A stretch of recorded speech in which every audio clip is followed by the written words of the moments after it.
గులకరాళ్ళు తిన్నా కానీ అరిగించుకునే శక్తి ఉన్నప్పుడు రాగి అంబలి దొరకలేదు.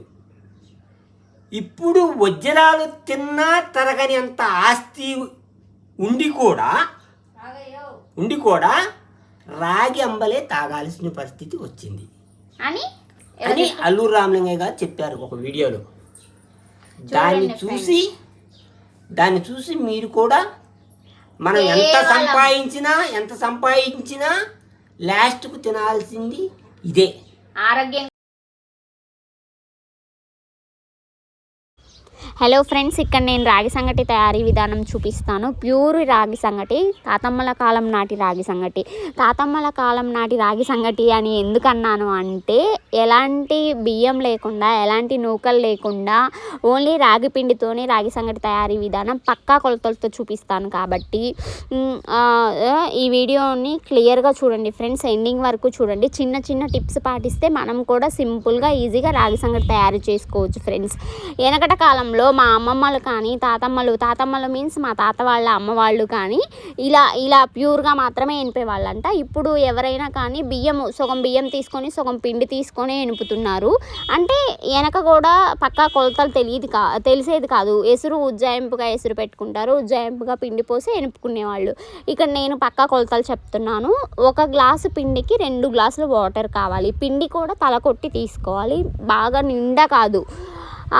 మనం రైస్ వండుకునేటప్పుడు కూడా బియ్యం కొలత అంతే కదా, 1 గ్లాస్ బియ్యం తీసుకుంటే 2 గ్లాసులు వాటర్ తీసుకుంటాము. యాజ్ ఇట్ ఈజ్ ఇక్కడ 1 గ్లాస్ పిండి తీసుకుంటే 2 గ్లాసుల వాటర్ తీసుకోవాలి. ఇక్కడ నేను ముందుగా 2 గ్లాసుల పిండి తీసుకొని 4 గ్లాసుల వాటర్ని నేను పొయ్యి మీద పెట్టేసుకున్నాను. ఈ వాటర్ బాగా మరిగిన తర్వాత రుచికి తగినంత ఉప్పును వేసుకున్నాను. అదిగో ఉప్పు చూడండి, కొంచెమే పడుతుంది. ఆ ఉప్పు వేసేసుకొని ఈ పిండి కొలిసి పెట్టుకున్నాను కదా 2 గ్లాసుల పిండి, ఆ పిండిని ఒకటే చోట ముద్దలాగా పోసుకోవాలి ఫ్రెండ్స్. ఎలా పడితే అలా పోస్తే ముద్దలుగా ఉడికిపోతుంది. మనం సంగటి వెనుపుకునేటప్పుడు ప్రాబ్లం అవుతుంది. ఉండలుగా మెత్తగా రాదనమాట సంగటి, పెళ్ళలుగా వస్తుంది. పెళ్ళలు మీన్స్ ఏమంటే చిన్న ఉండలు ఉంటుంది ఫ్రెండ్స్. అలా కాకుండా ఇదిగో ఒక్కటే చోట ఒక సైడుకి ముద్దలా పోసుకున్నారనుకోండి, ఒకటే ముద్ద బాగా ఉడుకుతుంది.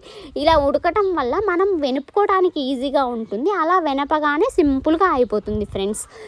ఇక్కడ నేను మీకు ఒక చిన్న టిప్ చెప్తాను. ఇన్ కేస్ మీరు ఎప్పుడు దించుకోవాలి, ఎలా వెనుపుకోవాలని తెలియలేదు అనుకోండి. ఫర్ సపోజ్ ఇప్పుడు 1 గ్లాస్ పిండికి 2 గ్లాసులు వాటర్ అని చెప్పాను కదా, అదే 1 గ్లాస్ పిండి తీసుకోండి, 2 గ్లాసుల వాటర్తో పాటు ఒక పావు గ్లాస్ ఎక్స్ట్రా పోసుకోండి ఫ్రెండ్స్.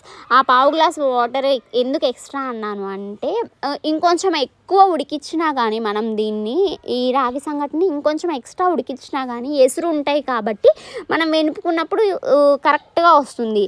ఇన్ కేస్ ఎసురు తక్కువయ్యాయనుకోండి ఏమవుతుంది, రాగి సంగటి బాగా గట్టిగా ఉంటుంది అనమాట. సాఫ్ట్గా లేకుండా గట్టిగా ఉంటుంది. యాజ్ ఇట్ ఈజ్ అన్నం లాగే ఫ్రెండ్స్. అన్నానికి ఎసురు ఎక్కువయ్యాయనుకోండి కరెక్ట్గా ఉడుకుతుంది, కరెక్ట్గా సరిపోతాయి.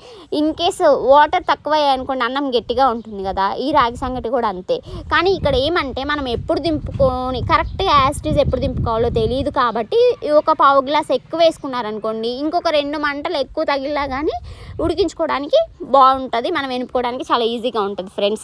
కానీ ఇక్కడ ఏమంటే మా అమ్మమ్మ వాళ్ళు ఏం చెప్పారు అంటే, ఎప్పుడు దింపుకొని వెనుపుకోవాలంటే ఎర్ర పొంగు వచ్చినప్పుడు దింపుకొని వెనుపుకోవాలి అని చెప్పారు. బట్ ఎర్ర పొంగు అనేది స్టార్టింగ్ నుంచే ఎర్ర పొంగు వస్తుంది ఫ్రెండ్స్. కానీ మనకి తెలియదు, దింపి వెనుపగానే అది అనేది కరెక్ట్ పాకం రాకపోతే వెనుపుకోలేము.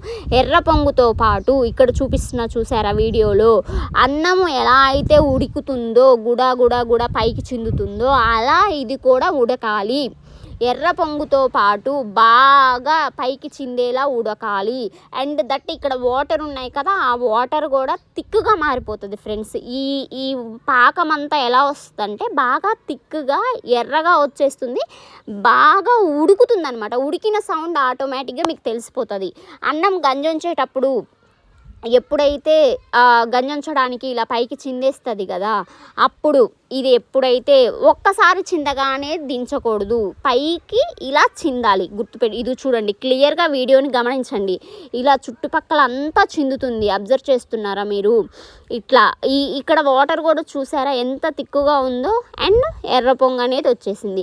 ఈ ఒక్క గుర్తు పెట్టుకుంటే చాలు ఫ్రెండ్స్. చూడండి, నేను దింపేటప్పుడు మీకు క్లియర్గా వీడియో చూపిస్తాను. ఇది ఆల్రెడీ వచ్చేసింది, కానీ ఏమంటే ఈ బాగా థిక్గా అనేది వచ్చిన తర్వాత బాగా ఎక్కువగా చిందింది అనుకోండి, సింపుల్గా అయిపోతుంది. ఇన్ కేస్ లైట్గా ఉడికింది అనుకోండి, మనకి వెనుపుకునేటప్పుడు కొంచెం ఇదిగో చూడండి పైకి చిందుతుంది.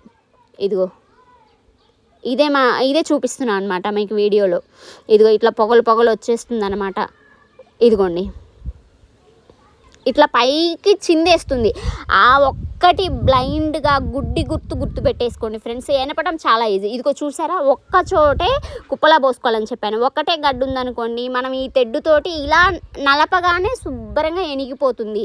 లేదు మీరు గడ్డలు పోసుకున్నారనుకోండి, ఆ గడ్డలు మనము పగలగొట్టేసుకొని వెనుపుకునే లోపు మిగతాదంతా చిన్న ఉండలుగా కట్టేస్తుంది ఫ్రెండ్స్. మనము ఈ సంగటి వెనుపుకునేదంతా పిండి పోసుకునే దాంట్లో ఉంటుంది, ఉడికించుకునే దాంట్లో ఉంటుంది, వెనుపుకునే దాంట్లో ఉంటుంది. పిండి కరెక్ట్గా పోసుకున్నామనుకోండి, ఉడకగానే దించేసుకున్నామనుకోండి, వెనపటం చాలా ఈజీ. మీరు గుర్తుపెట్టుకోవాల్సిందంతా ఒక బండ గుర్తు బాగా పైకి ఇలా చిందుతుంది చూసారా, అలా ఇన్ కేస్ అన్నం అనుకోండి, ఒక ఇత్తు పట్టుకొని చూస్తే ఉడికిందా లేదా అని తెలుస్తుంది. కానీ ఇది అలా మనం చూడలేము కాబట్టి, మీకు ఒకవేళ అలా ఐడియా లేదు అనుకోండి, ఒక చుక్క వేసుకొని ఇంకొంచెం బాగా ఉడికించుకోండి ఫ్రెండ్స్. ఇదిగోండి ఇక్కడ మా నాన్న వెనుపుతున్నాడు చూసారా, సింపుల్గా అయిపోయింది ఫ్రెండ్స్. చాలా సింపుల్ ఈజీ రెసిపీ.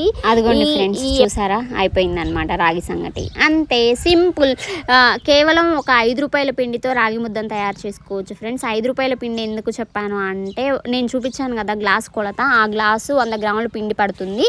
100 గ్రాముల పిండి ఎంత? 5 రూపాయలు. 5 రూపాయలు ఒక గ్లాస్ పిండి ఒక మనిషికి సరిపోతుంది. కేవలం 5 రూపాయల రాగపిండితో రాగి ముద్ద తయారు చేసుకోవచ్చు ఫ్రెండ్స్. ఇదిగో చూడండి అంతా నీట్గా చేసేస్తున్నాడు.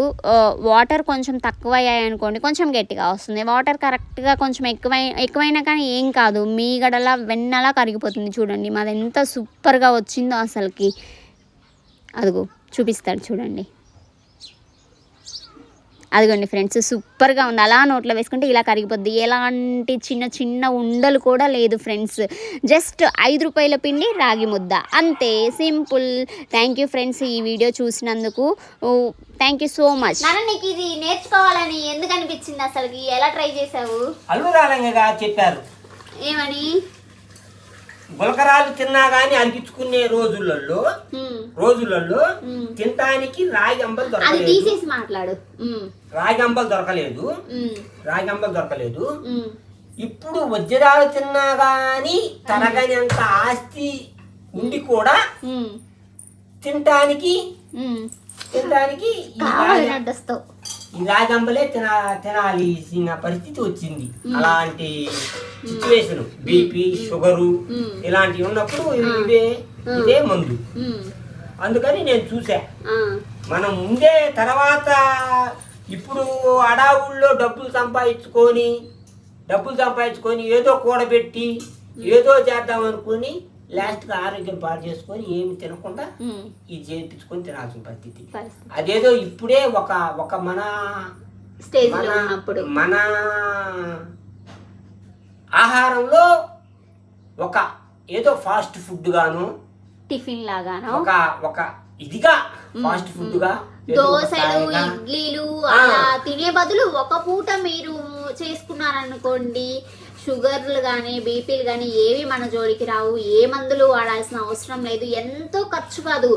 ఎండల కాలమైనా తినండి, కనీసం మజ్జిగ పోసుకొని ఎత్తుకొని తాగినా హాయిగా ఉంటుంది ఫ్రెండ్స్. మా నాన్న సిటీలో అదే మాచల్లో పెరిగినా కానీ చాలా ఇష్టము. రోటీస్ అన్నా కానీ రాగి సంగటి అన్నా కానీ రోజు వండి పెట్టినా కానీ చాలా హ్యాపీగా తింటాడు ఫ్రెండ్స్ రాగి సంగటి అంటే. మళ్ళీ మా అమ్మ తినదు, చూడండి ఎలా తింటుందో. వండామంటే ఇంకా లేదు, మొహం అంతా ఏడ్చినట్టు పెట్టుకుంటుంది. ఆమెకి చాలా కష్టం అవి తినాలంటే. ఎందుకంటే మా అమ్మ వాళ్ళు ఉన్నది విలేజ్లోనే కదా, చిన్నప్పటి నుంచి వాళ్ళకి రాగి సంగటి, సొద్ద రొట్టెలు, జొన్న రొట్టెలు అవే చేసి పెట్టేవాళ్ళంట. జొన్న సంగటి కూడా చేసేవాళ్ళంట. చిన్నప్పటి నుంచి అవి తిని ఇప్పుడు తినాలంటే మా అమ్మకి ఇష్టం ఉండేది కాదు.